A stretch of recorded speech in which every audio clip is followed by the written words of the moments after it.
आपने राजनीति और देशों की सीमाओं को तो हमेशा बदलते देखा है, पर क्या आपने कभी एक महाद्वीप को वास्तव में टूटकर अलग होते देखा है? ऐसा हो सकता है और इस वक्त अफ्रीका के साथ हो रहा है। 2005 में इस महाद्वीप के 60 किलोमीटर लंबे फैलाव में केवल 10 दिनों के अंदर एक बड़ी दरार देखी गई थी और तब से इस दरार का फैलना जारी है। आखिरकार जमीन के 2 टुकड़े हो जाएंगे और एक बिल्कुल नए समुद्र का जन्म होगा। ये कितनी जल्दी होगा और अफ्रीका के लोगों के लिए इसका क्या मतलब होगा? इसका श्रेय जाता है टेक्टोनिक प्लेटों में होने वाली हरकत को, पर यह बदलाव बहुत ही कम मौकों पर साफ नजर आता है। 2005 के बाद के सालों में अफ्रीकी महाद्वीप के कई देशों में जमीन पर दरारें आईं, जिससे वहां रहने वालों में डर पैदा हुआ है।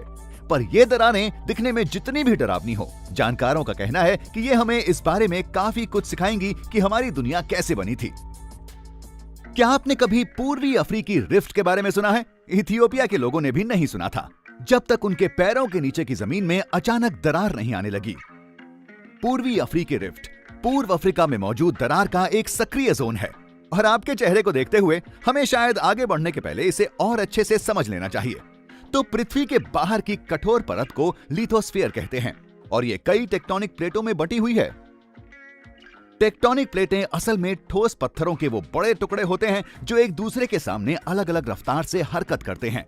जब ये प्लेटें एक दूसरे से अलग दिशा में जाती हैं, तो इनकी सीमाओं वाले इलाकों में दरारें बनने लगती हैं। इन दोनों प्लेटों के बीच में बची हुई जमीन सिकुड़ने लगती है और ये रिफ्ट वैली यानी दरार घाटी बना देती है। इससे 2 प्लेटों के बीच नई सीमाएं भी बन सकती हैं। पूर्वी अफ्रीकी रिफ्ट के मामले में अफ्रीकी टेक्टोनिक प्लेट टूटकर 2 छोटी प्लेटों में बंट रही है, सोमाली और नूबियन प्लेट। तो क्या होगा जब ये दोनों प्लेटें टूटकर एक दूसरे से पूरी तरह से अलग हो जाएंगी? सबसे पहले तो ये हमारी नजरों के सामने नहीं होने वाला। सतह पर तेजी से दरारें आने के बावजूद भूवैज्ञानिकों का कहना है कि यह महाद्वीप करीब 1 करोड़ साल तक पूरी तरह से टूटकर अलग नहीं होने वाला। इस वक्त ये हर साल 6 से 7 मिलीमीटर की दर से फैल रही है, तो दिल थाम के मत बैठे रहिए। जैसे जैसे ये प्लेटें एक दूसरे से दूर जाएंगी, रिफ्ट वैली और गहरी डूबती जाएगी और रेड सी से बहकर आने वाला पानी एक नया समुद्र बना देगा। अफ्रीका बहुत छोटा हो जाएगा क्योंकि दक्षिण इथियोपिया और सोमालिया के हिस्से अलग होकर एक नए द्वीप को जन्म देंगे। तो तब तक हमारे लिए इसके क्या मायने होंगे?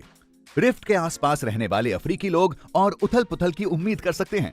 उनकी सड़कों और शहरों में दरारें आना और जिन जगहों पर अब तक ऐसा कुछ नहीं था, वहां अचानक घाटियां बनना। पर सब कुछ बुरा नहीं है, बल्कि ज्यादातर भूवैज्ञानिक इस प्रक्रिया को लेकर काफी उत्साह में हैं। उनका मानना है कि ऐसा होने से इस बारे में कुछ दिलचस्प जानकारियां मिलेंगी कि हमारी पृथ्वी की सतह का आकार कैसा है और भूकंप और ज्वालामुखी विस्फोट कैसे होते हैं।